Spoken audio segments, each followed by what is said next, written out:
إن الحمد لله نحمده ونستعينه ونستغفره ونعوذ بالله من شرور أنفسنا ومن سيئات أعمالنا إنه من يهده الله فلا مضل له ومن يضلل فلا هادي له أشهد أن لا إله إلا الله وحده لا شريك له وأشهد أن محمدا عبده ورسوله صلى الله عليه وعلى آله وأصحابه ومن تبعهم بإحسان إلى الدين. Amma ba'du. Assalamualaikum warahmatullahi ta'ala wabarakatuh. Now we continue our series ang pinag-aaralan natin ay hinggil sa katotohanan. Mayroon ano ang mga Shia at uri ng paniniwala. Mayroon ang mga ito. Now patuloy tayo sa chapter 2 of part 2 kung saan ano ang kanilang paniniwala sa banal na Quran. At natapos na natin ang unang part nito at tayo idadako sa part 2 bilang pagpapatuloy kung ano mayroon uri ng paniniwala ang mga Shia pagdating sa banal na Quran, kung saan ito ang ating main source sa pananampalatayang Islam.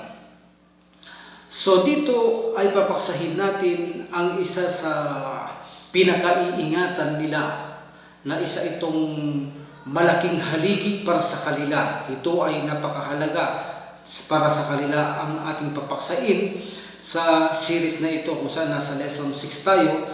Ang tungkol sa sinabi natin nakaraan kung saan ang mga Shia pagdating sa banal na Quran ay nagsasabi na ginawa nila itong alibay noon na sinabi natin kung saan na makapagbigay ng magagandang mga pagsagot ang Ahlus Sunnah wal Jamaa sa kanila na ang nakakaalam lamang ng interpretasyon ng banal na Quran ay ang tanging mga imams anila. So dito napakita ang katuguran ng Ahlus Sunnah wal Jamaa. Sa ganito'y inamin nila na ang Quran ay panglahat kung ito ay panlabas na kahulugan, ngunit ito ay mayroon panloob o nakatagong kahulugan dito, at dito anila walang nakakaalam maliban ang mga imams.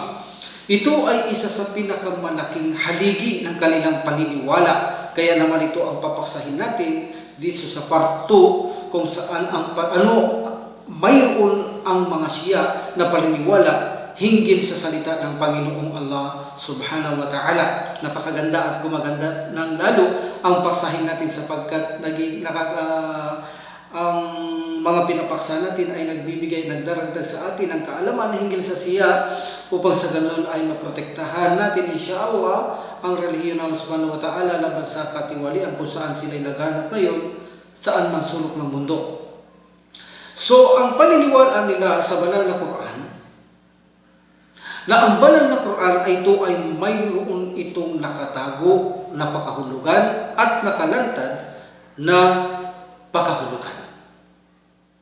Mayroon nakatago na nakahulugan ang Quran at nakalantad na kahulugan, ibig sabihin ng mga bersikulo ng banal na Quran. Ito ay isa sa kanilang paninindigan o isa sa mga simulahing pamamaraan nila at maging sa sangay ng siyensya, ito ay kanilang ginagamit sa agham ng karunungan.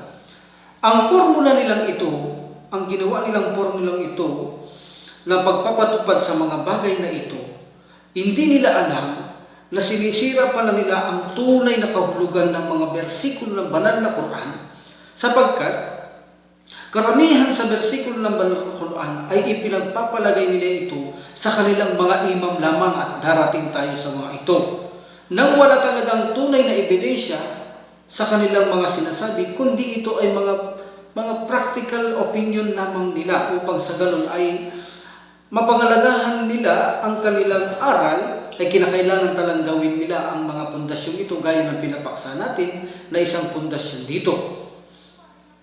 So kung susuriin natin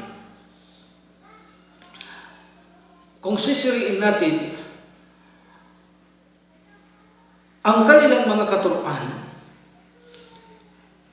ang kanilang mga interpretasyon sa banal na Quran ay karamihan pinatutukoy ito sa mga imam nila. Katotohanan kung susurian at pag-aaralan natin ay pinapalitan nila ang aral ng Islam. Example, halimbawa, kung hindi ka maniniwala sa imam, ito ay shirk. Sa banal na Quran, ang shirk ay kinakailangan hindi ka kukuha ng ibang imam maliban sa kanilang mga imam, especially si Ali. Ito ay shirk. Kung hindi ka maniniwala kay Ali o sa mga imams, ito ay kufar. Ito ay gufur. So ito ay salungat sa aral ng Islam at Sharia ng pananampalatayang Islam. So pinapalitan nila ang mga katuruan sa banal na Quran. Sinisira nila ang mga ito. Isa na rito na sinasabi nila, halimbawa, ang halal at haram sa banal na Quran. Kapag sinabing halal sa banal na Quran, ito ay para sa kanilang mga imam. At kapag sinabing haram sa banal na Quran, ito ay patungkol sa mga kaaway ng kanilang pananampalataya, paniniwala, o kaaway nila mismo o kaaway ng mga imam. So, makikita natin ibang relihiyon o ibang pangangaral sa relihiyon ng Islam ang ipinapakita nila. Alam ba natin sa kanilang pangangaral, sa paniniwala sa mga imam na ito, ibig sabihin ay mayroon dalawang haligi ang kanilang pananampalataya. Imbis na magkaroon ng dalawang haligi ang la ilaha illallah, ang pagtakwil na kung saan mayroon dalawang haligi ang la ilaha illallah, kung saan itatakwil mo ang sino mang sasambahin pa ng iba, no? At tatanggapin mo na si Allah subhanahu wa ta'ala lamang ang dapat sambahin. So sa kanila, so malinaw sa atin na Ahlus Sunnah wal Jamaa, ang paniniwala natin ay mayroon tayong dalawang haligi pagdating sa ating pananampalataya kung saan ito ay nakasalalay sa la ilaha illallah na ipinangaral lahat ng mga propeta. Mamaya tukuyin din natin ang la ilaha illallah ito, kaya nandito ang dalawang haligi nilang ito. Alam nyo ba na ang la ilaha illallah na ito ay mayroong kaugnayan dito ang mga imam? Insyaallah mamaya. Kaya nga mayroon silang dalawang haligi na kung saan ang haligi nating paniniwala na Ahlus Sunnah wal Jamaa, ang la ilaha illallah ay mayroong dalawang haligi na affirmation kung saan pinatutunayan natin na walang dapat sambahin maliban sa Allah subhanahu wa ta'ala, at itinatakwil natin anuman ang sinasamba maliban pa sa Allah. Nandyan sa loob ng la ilaha illallah. La ilaha kung saan pag sinabi mong la ilaha, walang tunay na Diyos, ibig sabihin ito ay i-deny mo kung ano man mayroong pang Diyos maliban sa la illallah. Ito ay affirmation na talagang ang Allah subhanahu wa ta'ala lamang ang dapat sambahin. So sa kanila, hindi ito ang lilitaw na dalawang haligi. Unang haligi na lumilitaw sa kanila na itinatag nila ay ang maniwala ka sa 12 imam, sapagkat ang 12 imam nito ay nasa paloob ng la ilaha illallah para sa kanilang paniniwala. Yan ang unang gagawin mo, maniniwala ka, affirmation na kung saan paniwalaan mo ang 12 imams. At ang pagtakwil dito sa paniniwala sa mga imams, kung saan sila yaong mga hindi mananampalataya, at ang sumpa sa kanila bilang mga kaaway pa nila. So sino mang hindi ang kanilang dalawang haligi ay maniwala ka sa imam, at kung hindi ka maniwala, ikaw ay kasuklam-suklam, isinusumpa at kaaway ng pananampalatayang Islam para sa kanila. Ito ay matatagpuan natin sa Usul al-Khafi, Volume 1, page 374 sa kanilang aklat. At ganun din, patungkol sa sinabi ng Allah subhanahu wa ta'ala sa chapter 7, verse 33, na kung saan sinasabi nila na sa chapter 7, verse 33, na sinabi ng Allah subhanahu wa ta'ala, A'udzu billahi minash shaitanir rajim, Qul innama harrama rabbi al-fawahisha ma dhahara minha wa ma batan. So sabi nila, ipagbadya katotohanan ng mga bagay na ipinagbabawal ng aking Panginoon ay pahisya, kahimat ito'y ginawang lantad o lingid. So ito ang kanilang fruit, isa sa banal na Quran, na pinagkuhanan nila ng source na kung saan ay mayroon hidden meaning or at apparent meaning, nakalantad at nakatagong pakahulugan. Ang banal na Quran na kinuha nila sa chapter 7, verse 33 na ito na isa nilang ginamit bilang ebidensya ng kanilang fundasyon o paniniwala na ang banal na Quran ay mayroon itong nakatagong kahulugan at nakalantad na pakahulugan. So sinabi nila dito ng Allah subhanahu wa ta'ala, ang mga tinutukoy dito ng mga pahisya, masasamang gawa, ay yaong itong mga unlawful sa banal na Quran. Halimbawa, ito ay haram, ito ay panlabas lamang na kahulugan. Lahat ng masama ay panlabas na kahulugan. At ang masamang ito ay kaaway nila. Mamaya malaman din natin kung bakit nagiging kaaway nila ang mga bersikulo kapag dating sa masama, insyaAllah.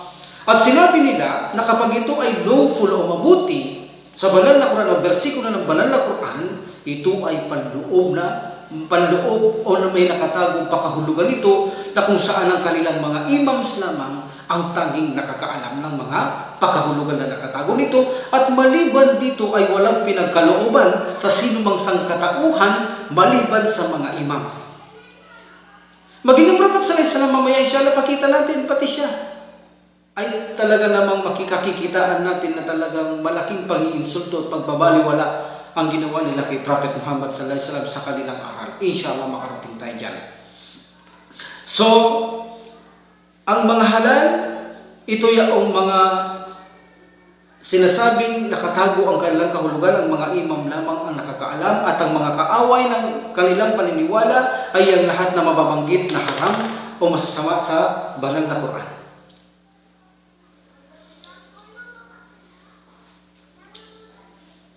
Ang kanilang mga sinasabing ito ay mga walang basihan.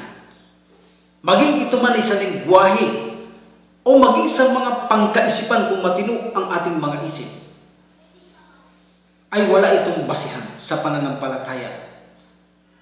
Bagkus ang kanilang layunin lamang ay patayin nila sa kanilang dila ang pananampalataya o aral o liwanag ng pananampalatayang Islam. Ito ang kanilang layunin. Ang patayin nila sa kanilang dila ang liwanag ng katuruan ng pananampalatayang Islam. Sa banal na Quran, sila yaong mga tinuring ng Allah subhanahu wa ta'ala na mga zalimon. Sila yaong mga sinasabing kahalintulad nila ang mga sumasamba sa mga Diyos-Diyosan. Sinabi ng Allah subhanahu wa ta'ala sa chapter 61, verse 7 and 8, Wallahu la yahdil qawmi zalimin. Katotohanan, hindi pinapatnubayan ng Allah subhanahu wa ta'ala ang mga zalimon, katulad ng mga sumasamba sa mga Diyos-Diyosan. Sino sila? Yaong yuriduna liyutfa'u nurallahi biafwahihim. Yaong ang kanilang hangarin ay patayin o apulahin ang liwanag ng Allah subhanahu wa ta'ala. Alalang baga ang pananampalatayang Islam sa pamamagitan ng kanilang mga bibig. Alalahanin natin ang tawag ng Allah subhanahu wa ta'ala sa mga taong gustong sirain o patayin ang liwanag ng katuruan ng Islam o ang salita ng banal na Quran, sirain ang kautusan dito o ang katotohanang aral ng banal na Quran, ay itinuturing ito ng Allah subhanahu wa ta'ala na katulad sila ng mga sumasamba sa Diyos-Diyosan, at sila hindi kailanman ginabayan ng Allah subhanahu wa ta'ala. Kaya malinaw sa mga taong ito na wala sa kanila ang gabay ng Allah subhanahu wa ta'ala, kundi ang hangarin lamang nila ay patayin nila ang liwanag ng aral ng Islam. At ito ay patutunayan natin, of course. So ano ang motibo nila? Na ang banal na Quran ay mayroon daw itong nakatago na kahulugan at nakalabas na kahulugan. Ano ang motibo nila? Ano ba ang nais nila? Upang sa ganun ay marami pa tayong dapat malaman sa kanila mula sa banal na Quran. Kaya nga ang aral nila, ang banal na Quran, ay hindi pa ito kumpleto. Kaya nga sila ay nag-aabrogado pa rito. At sila ay may karapatan sapagkat sila ang nakakaalam ng banal na Quran. sapagkat daw sila ay salita ng Allah. Kung hindi nila gagawin ang pundasyon na ito, tatanggalin nila ang paniniwalang ito na mayroon panlabas na pakahulugan at nakatago, nakalihim na kahulugan ng Quran, hindi nila magagawa na ipagpatuloy nila ang pagpapawalang bisa sa banal na Quran. See? Hindi nila magagawa ang gusto nilang gawin na kung saan i-translate nila o bigyan nilang tafsir ang mga bersikulo sa banal na Quran ayon sa kanilang mga kagustuhan, gawing itong dating general ay gawing pang particular para sa kanila o ang particular gawing general. At lalong hindi nila magagawa na hanggang ngayon ay wala pa ang inaasahan nilang pan-12 imam na sinasabi nila sa Imam Mahdi, kung saan inaasahan nilang darating ito, ano ang magiging karapatan niya na baguhin niya ang batas ng banal na Quran kung tatanggalin nila ang paniniwala na ito na mayroong nakalihim, nakahulugan ng banal na Quran at nakalantad na pakahulugan ang banal na Quran. So kailangan talaga nila ito, kaya ang sinabi natin ito ay malaking foundation sa kanilang paniniwala na ang banal na Quran ay mayroong nakatagong kahulugan, mayroong nakalantad na kahulugan. See? At ito ay nakalathala sa kanilang pangkalahatang mga aklat na pinagkakatiwalaan. Halimbawa, matatagpuan natin sa Al-Bihar, volume 92, page 78 to 106, Tafsir Al-Burhan, and other books of tafsir, like Al-Qummi, like As-Safi, Ayashi, and others. So, ganun din, matatagpuan natin sa aklat ni Abul Hasan Ash-Sharik, na sa kanyang aklat na Mirhatul Anwar, page 3. Na sinabi niya na ang bawat nakatagong bersikulo sa banal na Quran, nakatagong pakahulugan ng bersikulo sa banal na Quran, mayroon itong hidden meaning, mayroon itong nakalihim na pakahulugan, na kung saan ay mayroon pa itong lihim na i-interpretasyon mo ang lihim na ito. Ang sabi ng iba, ang bawat bersikulo ay mayroon itong lihim na pakahulugan, at ang lihim na pakahulugan ay mayroon itong lihim na pito na interpretasyon ang bersikulong ito na nakalihim, at sa iba naman ay mayroon 70 bawat bersikulo, at sa iba naman sa kanila ay wala itong hangganan. Kaya magagawa nila ang gusto nila na palitan ang mga bersikulo ng Quran o itafsir nila ayon sa kanilang mga sariling kagustuhan ng walang mga tapat na ebidensya. Dahil sa formula o sa haligi nilang ito na panag-iingat-ingatan nila na kung sakaling ito'y mawawala, ay mawawasak ang tunay na kanilang paniniwala ng mga Shia na ito na Rafida. While in fact, ang utos ng Allah subhanahu wa ta'ala sa sugo ng Allah, sa sugo na si Propeta Muhammad sallallahu alaihi wasallam ay ipaliwanag ito sa mga tao. Hanggang ang aral ng Islam ay maging kumpleto. Kaya naman isinabi ng Allah subhanahu wa ta'ala ang Islam ay ganap na pagkamatay ng Propeta Muhammad sallallahu alaihi wasallam. Ngunit ipinapakita nila na hindi pa ito kumpleto. Kung kaya naman, walang katapusan ang pagbabago ng banal na Quran hanggat gusto nilang itong baguhin, hanggat mayroong imam, lalo na pagdarating na ang imam na si Imam Mahdi na kanilang hinihintay, kung saan may karapatan na naman itong baguhin niya ang lahat ng gusto niya sa banal na Quran at interpretasyon niya ang lahat ng gusto niya sa banal na Quran, sapagkat sila'y pinagkatiwalaan sa bagay na ito, sapagkat mayroong mga hidden meaning ang banal na Quran na alam ito ng lahat ng mga 12 imams. At walang nakakaalam nito maliban lamang sa kanila. At ang mga hidden meaning nito o hidden meaning ng mga bersikulo ng banal na Quran ay wala itong katapusan. So dahil dito, sa ipinapakita nilang itong kanilang mga haligi o pundasyon na ito, unang-una, ang pundasyon na lang ito ay nagpapakita ng pagpapawalang saysay sa sugo ng Allah. Walang saysay ang kanyang mga itinuro sa mga sahaba, sapagkat kayang palitan ng mga imams ito. Ang paniniwala na nito na mayroon ng ganitong pundasyon na mayroong lihim na nakahulugan ang bersikulo ng banal na Quran at nakalantad, ay sa ganito ay pinawawalang saysay din nila ang salita ng Allah. Pinapalitan nila ang tunay na kahulugan sa gusto nilang gustong gawin nila. Ipatungkol sa mga imam nila ang bawat bersikulo hanggat gusto nila. Sa ganito, pinawawalang bisa bisa na rin nila. Pinawawalan nila ng kapakinabangan ang salita ng Allah subhanahu wa ta'ala, ng sugo ng Allah subhanahu wa ta'ala. Nagiging walang pakinabang ang mga utos ng Allah subhanahu wa ta'ala at ng Prophet Muhammad sallallahu alaihi wasallam. In this case, malinaw na target nila na wasakin ang Sharia. Malinaw na target nila na wasakin nila ang Sharia. Every time na magpakita ka ng dalil, kapag sila ay nakatunggali mo, magtakda ka ng dalil mo na ito ay matatag na ebidensya mula sa bersikulo ng banal na Quran, sasabihin nila, no, mayroon itong nakatago na kahulugan. At the only imams at ang mga imams lamang ang nakakailam nito. See? So ito ay maliwanag na pagpapakita nila na hindi sila naniniwala sa milagro ng banal na Quran. Ito ay lantad at maliwanag na ang banal na Quran na paniniwala ng mga Muslim na isa itong aklat na walang katapusang milagro mula sa Allah subhanahu wa ta'ala na nadala ng Prophet sallallahu alaihi wasallam ay nawawalan ito ng saysay. Bakit? Dahil kung ito ay milagro, hindi nila ito papalitan. So dahil ito para sa kanila ay pinapalitan nila, tanda na ito ay hindi perpekto, ang gusto nilang palitan nila, tanda ito na hindi ito milagro ang banal na Quran na kung saan siya na lang tanging milagro na dala-dala ng Propeta Muhammad sallallahu alaihi wasallam na hawak-hawak ng mga kamusliman sa kanilang kamay. Hanggang ngayon ay pinawawalan nila ito ng halaga. Kaya ayon na kay Sheikhul Islam Ibn Taymiyyah rahimahullah,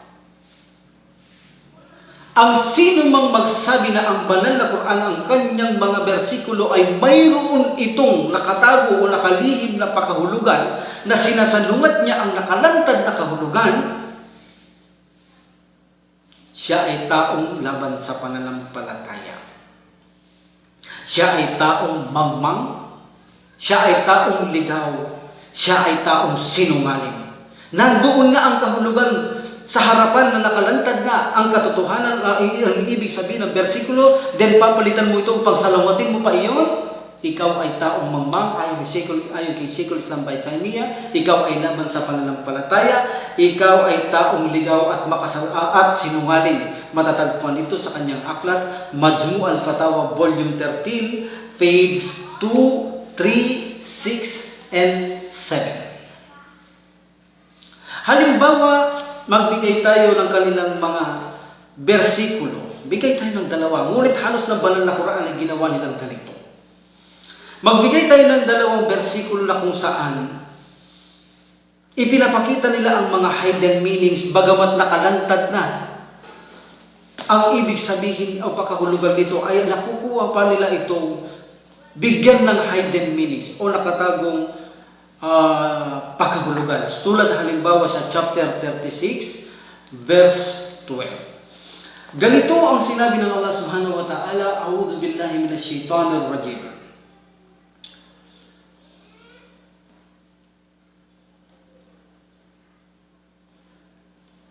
Wa kulla shay'in ahsaynahu fi imamin mubin. At ang lahat ng bagay ay isinulat namin sa maliwanag na aklat, al-Mahfuz.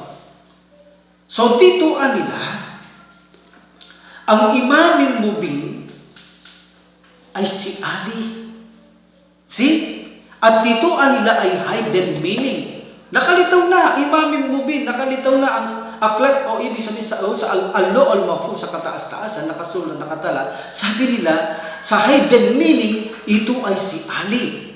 Ibig sabihin na kay Ali lahat, nakasulat, kung naon ay nakasulat na kay Ali lahat, ang kaalaman hinggil sa lahat ng bagay na ito. Nasa mundong ito, maging paniniwala nila sa langit sa lupa, ay alam nila ang nangyayari. So makikita mo, maliwanag na ang pakahulugan ay gagawa pa sila ng iba na pakahulugan na hidden meaning na ito raway kay Ali, kung saan sumasalungat naman ay aklat ang tinutukoy dito, kung saan maliwanag na aklat ang al-Mahfuz, dito sinabi ni Sheikhul Islam Taimiyah, ang ibig niyang sabihin kanina na sila yaong mga taong sinungaling, sila yaong taong laban sa pananampalataya, mga mangmang at mga ignorante sa pananampalataya nila, kung saan nakalitaw na ang maliwanag na pakahulugan kung saan itinala ay nabibigyan pa nila ng ibang pakahulugan upang salumitin ang apparent meaning nito. Gumagawa sila ng hidden meaning upang sa ganun ay salumutin ang maliwanag na pakahulugan ng bersikulo. Ganito kahalaga sa kanila ang mga hidden meaning na ito. Nagagawa nilang itafsir ang gusto nilang gawin sapagkat ipinagmamalaki nila na mayroon hidden meaning ang banal na Quran. Sa ganito ay wala itong limitasyon hanggat gusto nila makapagbigay ng tafsir nila sapagkat ipinagmamalaki nila, alam nila ng lahat ng mga imams nila kahit na sa lupa at sa langit. See? Ang mga iskolar ng Islam, sa pagkaraan ng panahon, sila'y nagsabi, ang sino mang magbigay ng interpretasyon sa banal na Quran, na kung saan ay hindi sang-ayon sa mga interpretasyon ng mga sahaba, sa mga magagaling magtafsir tulad nila Ibn Abbas, Ibn Mas'ud, at iba pa, o hindi ito mula sa tabi'in, kung saan kapag ikaw ay nagbigay ng pansarili mong tafsir, ikaw ay itinuturing nilang sinungaling, kaya hindi ito dapat pagkatiwalaan. At ganun din, ang Prophet Muhammad sallallahu alaihi wasallam ay nagsabi mula sa isang narration na ito ay nanarate ni Ibn Abbas radhiyallahu anhu. Ito ay scholar sa tafsir ng banal na Quran, na kung saan nakolekta ito ni Tirmidhi, An-Nasai, Abu Dawud, at sinasabi nila na ito ang hadith o narration ni Ibn Abbas ay Hasan, na sinabi ng Propeta Muhammad sallallahu alaihi wasallam, man qala fil Qur'ani bira'yihi aw bima la ya'lamu falyatabawwa maq'atahu min nar. Maqtahu min nar. Maq'adahu minan nar. Man qala fil Qur'ani bi ra'yihi aw bima la ya'lamu falyatabawwa maq'adahu minan nar. So dito sinabi ng Prophet sallallahu alaihi wasallam, ang sino mang magbigay opinyon o magpaliwanag o magsabi hinggil sa banal na Quran, mula lamang ito sa kanyang sariling opinyon o siya ay walang alam hinggil sa bagay na ito, ay matatagpuan niya ang kalulukulukan niya sa impyernong apoy o sa apoy ng impyerno. Ibig sabihin, ito ay malinaw na hindi ka maaari magbigay ng sarili mong interpretasyon sa banal na Quran maliban kay Prophet sallallahu alaihi wasallam o sa mga pinagkatiwalaan. Ngunit sa kanila, sabi nila, ang mga imams namin ang nakakaalam lamang yan. Hindi ang Prophet sallallahu alaihi wasallam, hindi ang mga sahaba. Hindi pa kumpleto ang banal na Quran sapagkat marami pa ang kakulangan. So nasa imam lamang namin ang mga kaalaman nito, wala kay sa mga sahaba o kay Prophet Muhammad sallallahu alaihi wasallam. Sinungaling ba ang Allah subhanahu wa ta'ala? Sinungaling ba ang Prophet Muhammad sallallahu alaihi wasallam na sinabi ng Allah subhanahu wa ta'ala sa banal na Quran ay kinanap na niya ang relihiyong Islam, at sinabi naman ng Prophet sallallahu alaihi wasallam na walang kaliit-liitan na bagay na hindi niya tinuro na hindi sila makakapasok sa paraiso at ganoon din sa impyerno? Lahat ng kaliit-liitang bagay ay tinuro na kung paano makapasok sa paraiso at impyerno, makaiwas sa impyerno at paraiso, makapasok tayo. Ibig bang sabihin ay ipinapakita nila sa kanilang pundasyon o haligi na ito na ang Quran ay mayroong nakatagong pakahulugan at nakalantad, ay pinalilitaw nila ang Allah subhanahu wa ta'ala at ang Prophet Muhammad sallallahu alaihi wasallam ay mga sinungaling? Subhanallah, anong mayroong pananampalataya ang mga taong ito? Saan nila kinukuha ang ganitong mga paniniwala nila? Paano nila ginawa ang bagay na ito? Kay Abdullah bin Sabah, ang ugat ng kanilang mga foundation o pundasyon o haligi, si Abdullah bin Sabah na pinaksa nating nakaraan, na mismo kanilang mga scholar ay inire-reject siya. Ang ibig pinasisinungalingan ay hindi siya lumitaw. Ibinigay ang pangalan niya kay Ammar bin Yasar. Ganon din sa panahon ng mga salaf, kaya dahil dito ay hindi sila nagsasalita hinggil o nagbibigay ng mga kasagutan hinggil sa wala silang kaalaman sa banal na Quran o anumang katuruan ng pananampalatayang Islam. At ito ay matatagpuan natin sa tafsir ni Ibn Kathir, volume 1, page 33. So ang kanilang pundasyon na ito, na kanilang ipinakakaingatan, na mahalaga sa kanila, na mayroon nakatagong pakahulugan ang banal na Quran, at mayroon din ito nakalantad na pakahulugan ng banal na Quran. Ang nakalantad nakahulugan ay para sa lahat. Ang nakatago ay ang imam lamang, ang tanging nakakaalam.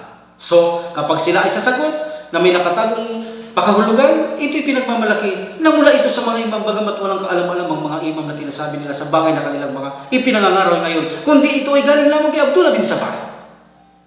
Tulad ng haligi, nasusunod pa nating mga sasabihin nila, o isa sa mga haligi na sinasabi nila na kailangan maisultuhin mo ang mga sahaba, ito'y foundation nila. Insultuhin mo ang hindi mga mananampalataya sumusunod o kumikilala sa kanila tulad ng tawagin kang kufar kapag hindi ka naniwala kay Ali. Kung naniniwala kay Ali, kumuha ka naman ng ibang imam, tinanggap mo ang apat na imam, Imam Shafi, Imam Malik, Imam Ahmad, Rahimullah, Imam Hanafi. So ikaw ay shirk, gumawa ka ng shirk sapagkat tumanggap ka ng imam, maliban sa 12 imam. So insulto sa mga isang Muslim at sumusunod sa mga sahaba. So ito'y foundation nila. Saan nanggaling ito? Abdullah bin Sabah. Ang ugat, punot dulo ng konseptong ito, ng paniniwalang ito, ng haligi na ito. So ganun din sinasabi nila, ang kanilang mga imam ay alam ang lahat ng bagay. Kung ano man ang alam ng Allah subhanahu wa ta'ala, alam din nila ito. At bakit kaya? Bakit kaya? Hindi nyo ba alam na ipinangangaral nila na ang Allah subhanahu wa ta'ala, ang kanyang katangian at mga pangalan ay ang mga imam? Ang mukha ng Allah subhanahu wa ta'ala ay ang mga imam. Ang kamay ng Allah subhanahu wa ta'ala ay ang mga imam. Ang paningin ng Allah subhanahu wa ta'ala ay ang mga imam. Nang dahil dito, kung ano man ang alam ng Allah subhanahu wa ta'ala, ay alam nila.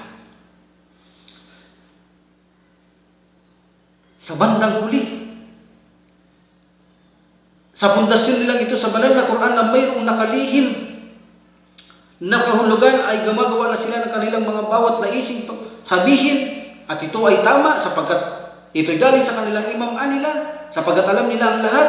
Lumilitaw tuloy ngayon sa bandang huli ay hindi na ang Allah subhanahu wa ta'ala ang sugo ang nagpapaliwanag ng katuruan ng pananampalatayang Islam, kundi sila na lamang.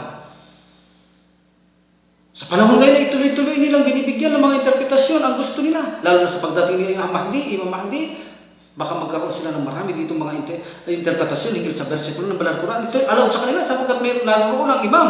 May kakayahan ito at may karapatan na magtakdas sa bawat gusto niyang ipaliwanag sa versikulo. Sapagkat silang nakakaalam ng mga hidden meaning nito. Hindi kaya ito'y samantalahin nila pagdating ng Imam Mahdi. Kaya naman ganito kahalaga ang pag-aaral natin. Hindi natin pinag-aaralan lamang ito ng basta-basta. Mayroon itong connection sa atin ang ating pinapaksa upang sa ganun ay hindi tayo malinlang sa ating paniniwala. Baka naman dumating ang panahon ay dumating si Imam Mahdi kung saan ay magsamanta sila sa mga versikulong dito na kung daasan na doon ang imam na may karapatan na naman na ipaliwanag ang banal na Quran, dumiskarte at umimbento ng marami na naman pagpapaliwanag. Kung hindi natin sila pinag-aralan, baka sakali na naman tayo ay mahulog sa kanilang mga patibong. Kaya ganito kahalaga ang pag-aaral natin sa kanila.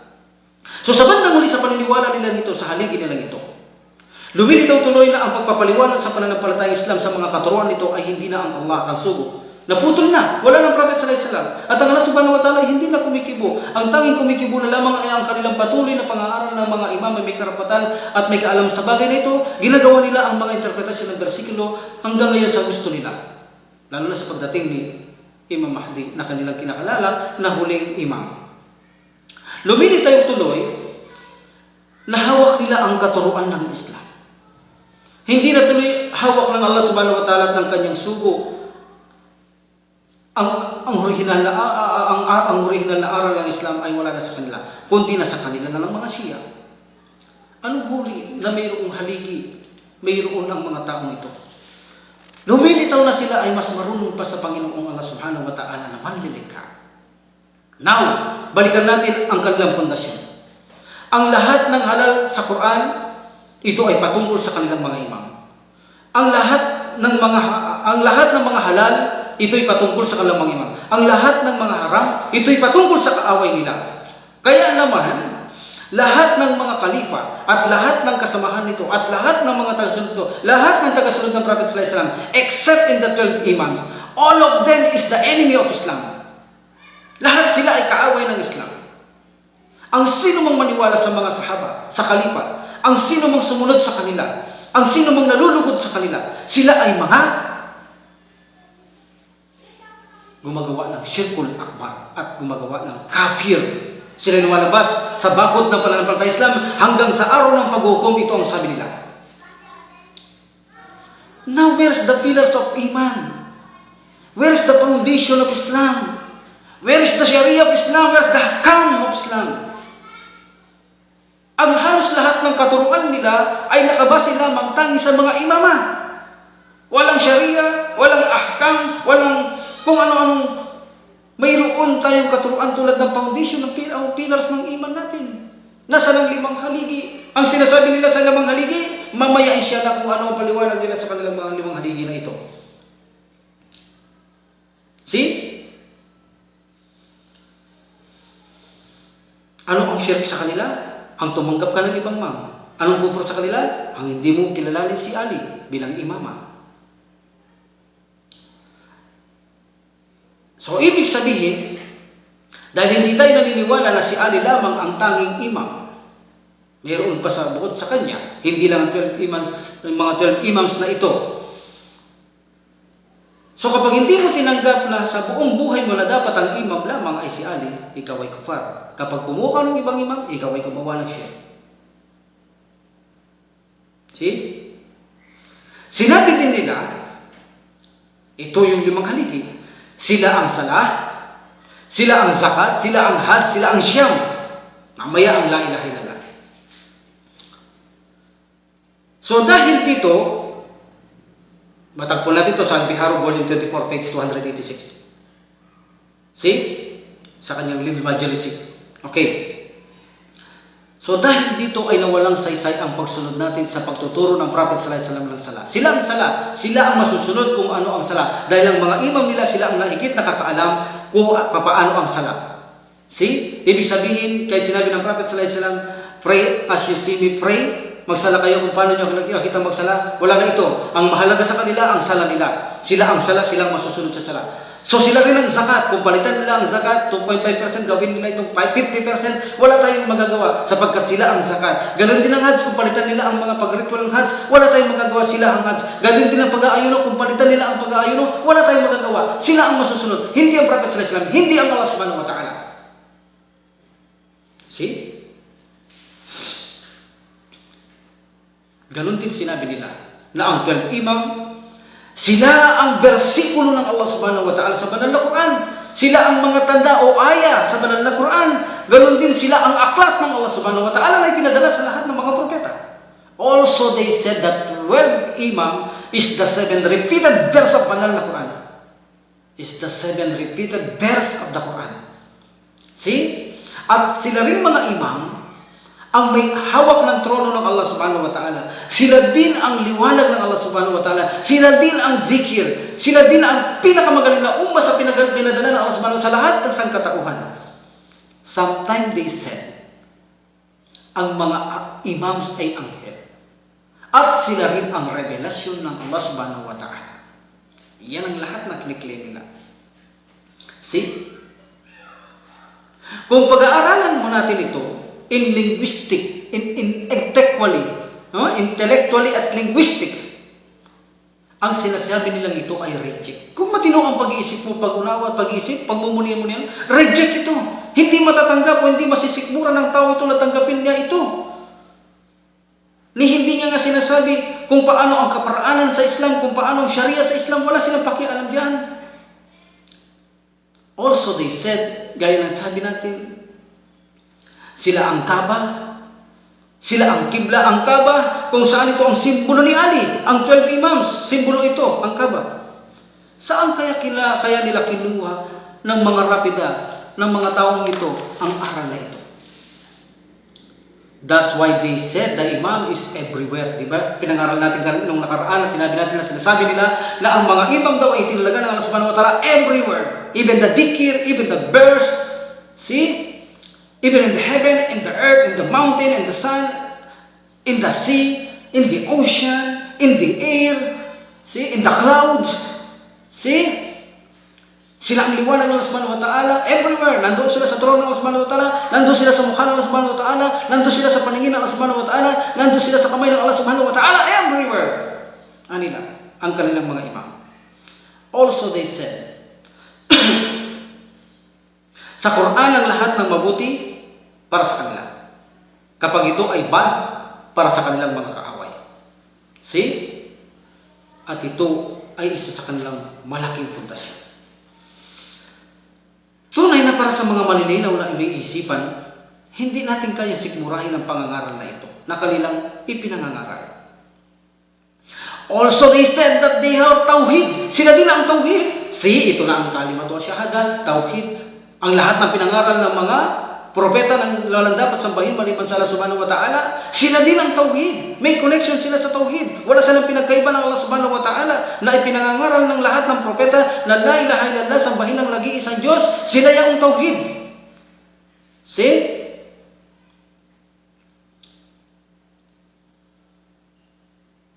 Okay. Hindi ba ito'y malinaw na Shirkul Akbar?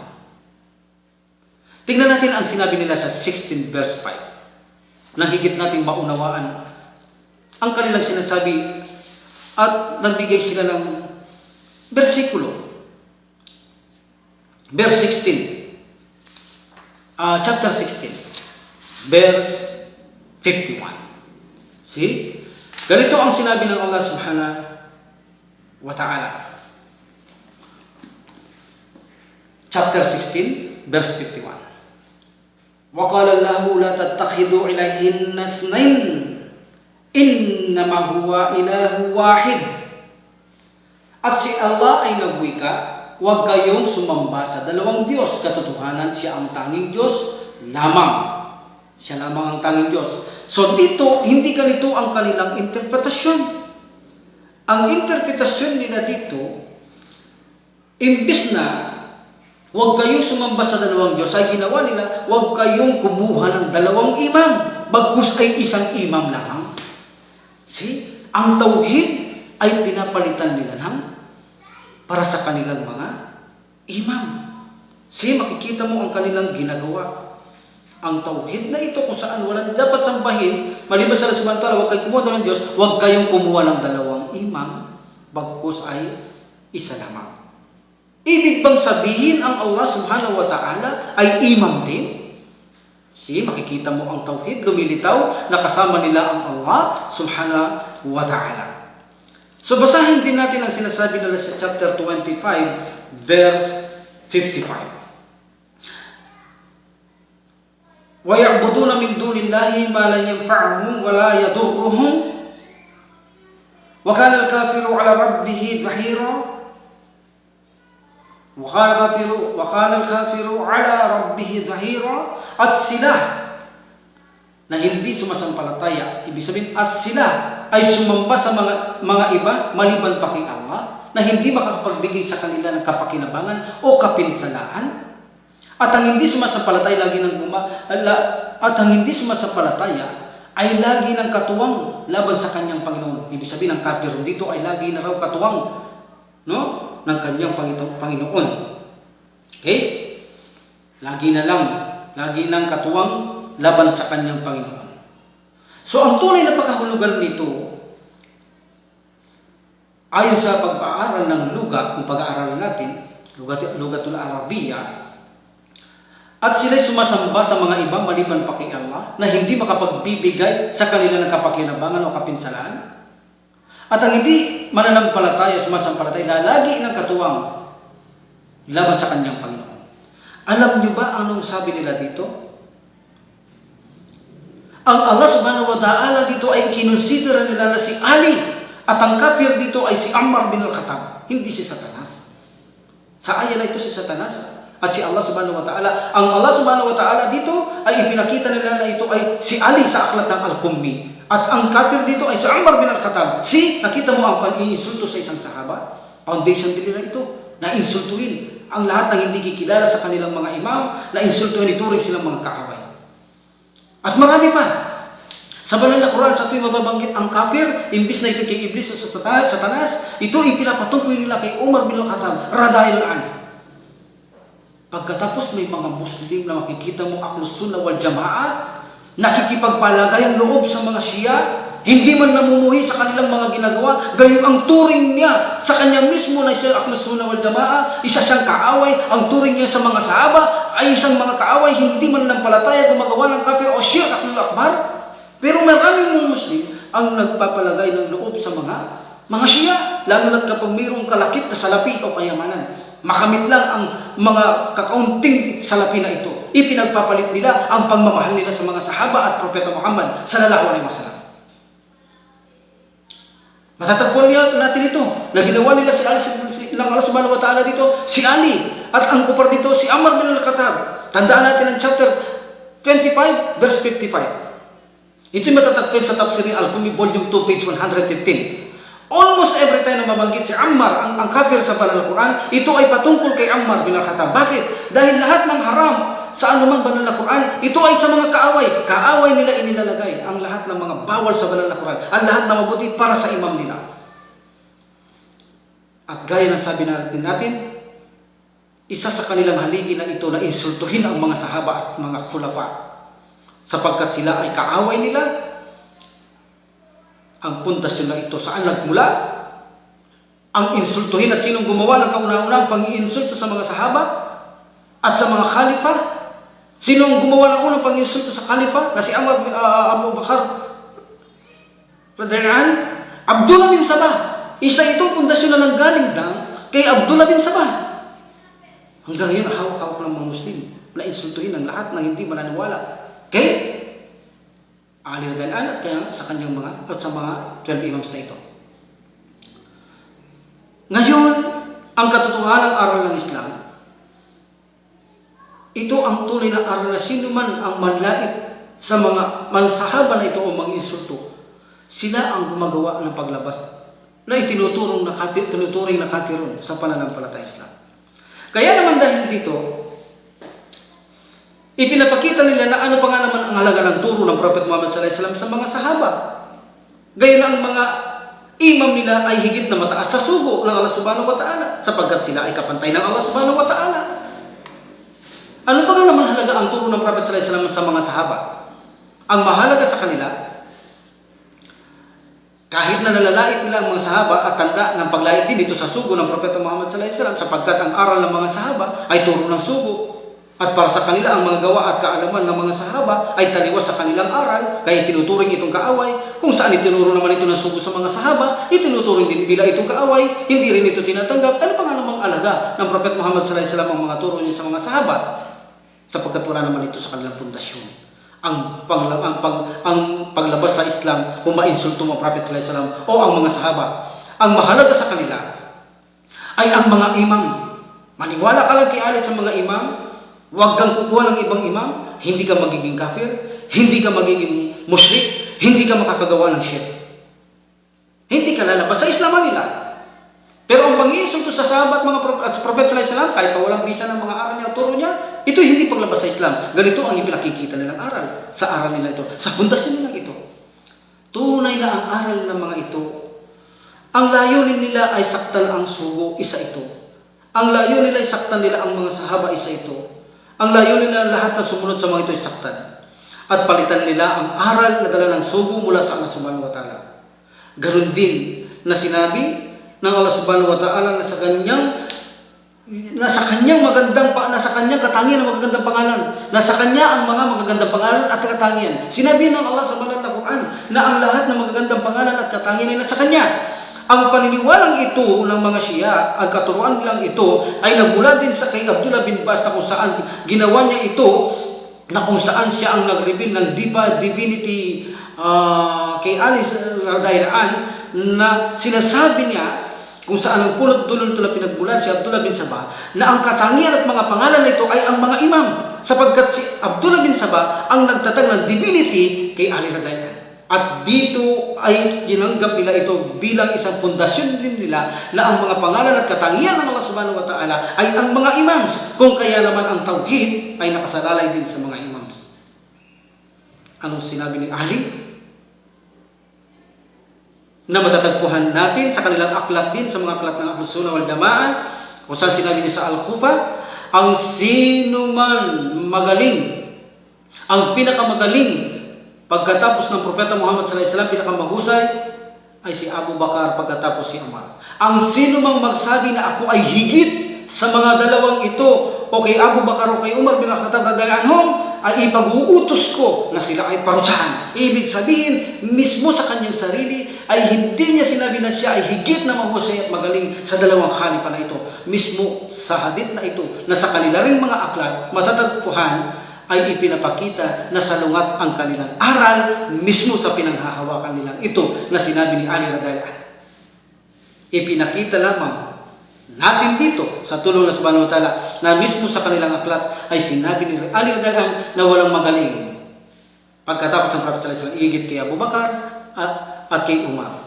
Ang sino man ang magsabi na ito ay magaling, ako'y magaling higit sa kanila, ay pag-uutos ko na sila ay parusahan. Kaya naman, hindi ba noon sinabi natin, pinaksa natin na pilit na ginagawa ni Abdullah bin Sabah na si Ali radhiyallahu anhu ay itaas ang antas higit sa mga ito, ay kinuha niya at dinala niya sa apoy? So, ito ang naging paksa natin ngayon sa araw na ito. Kung saan ang Quran daw ay mayroon nakatagong pakahulugan at nakalantad na kahulugan. Ang nakalantad na kahulugan ay general, ang pakahulugan nakalihim, walang nakakaalam maliban sa imam. At ito ay patuloy na ipinamana sa mga imam hanggat mayroong imam ay may kakayahan ito magbigay at mayroon siyang karapatan na magbigay paliwanag alisunod sa bersikulo ng banal na Quran, sapagkat sila lang nakakaalam ng banal na Quran. Hanggang sa pagdating ni Mahdi ay maaari magsamantala naman ang mga Shia, sapagkat nandun si Mahdi, ipatungkol lahat kay Mahdi ang sasabihin sa bersikulo ng Quran, papalitan ito, pawala na naman ito ng bisa, sapagkat may karapatan sila, sapagkat alam nila ang alam ng Allah subhanahu wa ta'ala, sapagkat sila konektado sa Allah subhanahu wa ta'ala, sapagkat sila ang mukha ng Allah subhanahu wa ta'ala, sila ang kamay ng Allah subhanahu wa ta'ala, sila ang paningin ng Allah subhanahu wa ta'ala, sila ang magandang katangian ng pangalan ng Allah subhanahu wa ta'ala, ang lahat ng Allah subhanahu wa ta'ala, sila ay ang lahat ng katangian at pangalan at anumang taglay ng Allah subhanahu wa ta'ala, sila rin ang may hawak ng trono ng Allah subhanahu wa ta'ala, ang lahat sa kanila ay kahit nasa naroroon, pati sa bersikulo sila, pati sa revelasyon sila, pati ang aklat sila, pati ang lahi-lahi nila, nandun sila. Subhanallah, katuruan ito. Anong klase katuruan mayroon ang mga taong ito? Bakit nila ginawa sa kanilang sarili na mismo ang manlika nagbigay revelasyon sa Prophet sallallahu alaihi wasallam ay insultuhin nila at sirain ang tunay na aral nito?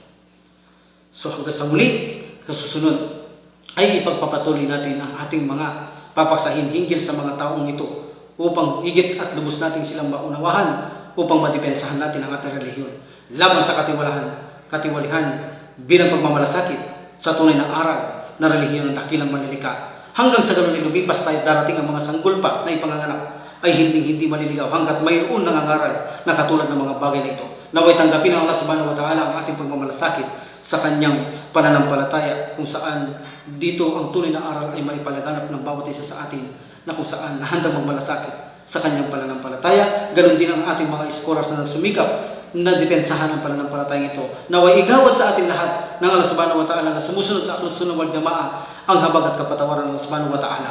Wa akhiru alhamdulillahi rabbil alamin wa salatu wa salam ala rasulillah. Subhanakallahumma wa bihamdik, asyhadu an la ilaha illa anta astaghfiruka wa atubu ilaik. Assalamu alaikum warahmatullahi wabarakatuh.